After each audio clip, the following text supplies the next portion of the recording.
À Bruxelles, à présent, sur le terrain miné des OGM, la bataille continue autour du professeur Seralini et ses travaux sur la toxicité de ces substances, ces fameuses tumeurs des rats qui avaient frappé l'opinion. Nouveau revers pour lui aujourd'hui, la revue scientifique qu'il avait publiée se désolidarise. Le chercheur réplique sur place. Nos correspondants Pascal Verdeau et Tahar Nasri. Il y a un an, les travaux de ce chercheur avaient fait l'effet d'une bombe.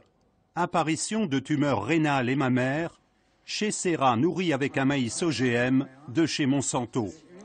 Très vite, la polémique avait enflé, mais l'article de Gilles Seralini avait été publié dans cette revue scientifique.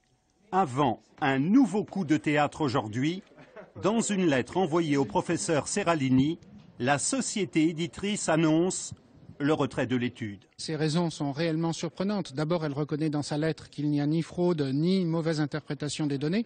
Elle dit que les données ne sont pas conclusives parce que nous aurions utilisé la mauvaise souche de rat.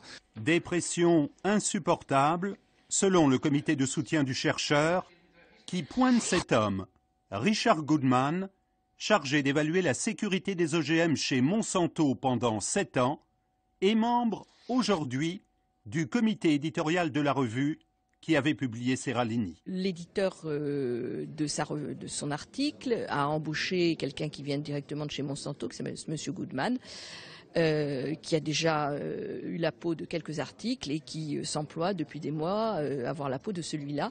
Or, en colonisant les revues scientifiques, ils sont en train d'obtenir le droit de vie et de mort sur ce que la science a le droit de dire et ce qu'elle n'a pas le droit de dire. C'est absolument gravissime. Et première conséquence, l'étude du professeur Seralini ne peut plus servir de référence internationale pour évaluer les risques des OGM.